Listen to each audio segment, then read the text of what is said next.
আসসালামু আলাইকুম, শুভ বিকেল। সবাই কেমন আছেন, কে কোথা থেকে দেখছেন? দেখে ইতিমধ্যে বুঝে গেছেন আমরা আছি ছাদে। দীর্ঘ দিন পর আবারও ছাদের যত্নে ফিরলাম, কারণ শীতকাল চলে আসছে। ছাদে যদি আমি অনেক আমার পরিচিত রিলেটিভস আছে যাদের ছাদে এত সুন্দর সুন্দর সবজি হয় শীতকালে, দেখে মানে কলিজা ঠান্ডা হয়। তো আমি কিছু টব কিনে আনছি আর বাসার কিছু পরিত্যক্ত বোতল রেডি করছি। এই যে দেখেন, এগুলো ছিল গরুর মেডিসিন ছিল।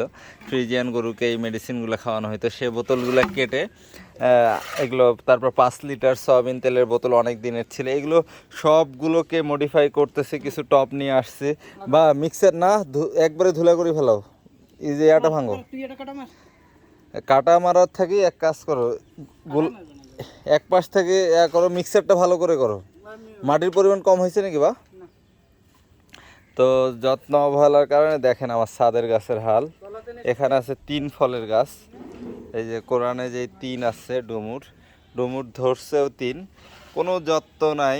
মানে গাছগুলো আজ থেকে 3-4 বছর হচ্ছে, 4 বছর আগে লাগানো গাছ, যত্ন অবহেলায় আছে। এই যে এগুলো তো নষ্ট হওয়ার উপক্রম হয়। যে মালটা, এগুলো কেউ দেখেও না, পারেও না। এগুলো আজকে আমি ছিঁড়ে নেই। মানে ছাদের গাছে যদি কি বলবো, অর্গানিক খাবার দাবার, কি বলবো, এটা অন্যরকম একটা ফিলিংস। ড্রাগনের মাছা দিছে, আমি ঢাকা থেকে আসে দেখতেছি ড্রাগনের মাছা দিছে। মানে কিভাবে মাছা দিছে চিন্তা করেন। মানে এই ড্রাগনগুলো ইটের সাথে যুক্ত ছিল। তো ড্রাগন এইভাবে তো হবে না। তোরা বোতলও দিছেন ড্রাগন, তাই আর কাজ হয়? এটা লেবু, লেবু না, এটা হচ্ছে চাইনিজ কমলা, কারণ কমলার মতো কোয়া আছে এর ভিতরে। লেবুর কোনো অস্তিত্ব নেই। এটা এত পরিমাণ ধরে আর এত পরিমাণ টক, এটা কোনো মানব সমাজের পক্ষে খাওয়া হয়তো সম্ভব না, এত পরিমাণে এটা টক। কি বড়ই ফুল আসছে না কই? এই যে দেখেন, এটা হচ্ছে কি বল সুন্দরী মনে হয়, বল সুন্দরী বড়ই ফুল আসা শুরু হয়েছে। এটা সুন্দর করে গোড়াত কাটে দিলে কুশি বাইর হয়ে ফলন ধরে লায়। আমরা আমাদের জৈব সার মিক্সার করতেছি। আসলে এই সারগুলো মিক্সার করতেছি কারণ হচ্ছে এই যে সারের পরিমাণ বেশি হয়েছে, একদিক দিয়ে ভালো, কোনো প্রকার পলিথিন এলে রাখা যাবে না, সারের দলাটা ভাঙে দেওয়া লাগবে আলাদা করে।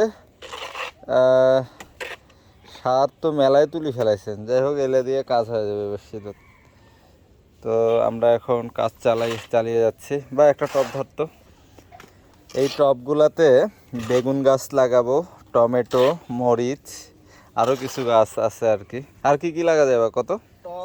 টমেটো, বেগুন, ঢেঁড়স। টমেটো, এই ঢেঁড়সগুলো লাগাবো এই বোতলগুলাতে। ঝাল, মরিচ, বেগুন এই টবে লাগানোর লাগবে। আছে থাক পাতা, সমস্যা নেই। আমরা পলি কি আরও দেওয়া লাগবে? সার বেশি হয়ে গেছে নাকি? হ্যাঁ, মানে সার কি ঠিক আছে? ভিজে দেখি দেখা যাবে, নাহলে মাটি সার এক সমান থাকি থাকে। কি আঙ্কেল, সার তো বেশি উঠেছেন মনে হচ্ছে নাকি? সার বেশি মনে হচ্ছে। আল্লাহ জানে, সার তো না না ভিজে মাটি নয়, এই যে ভাইছেন গলা দিলে সার হয়ে যাবে।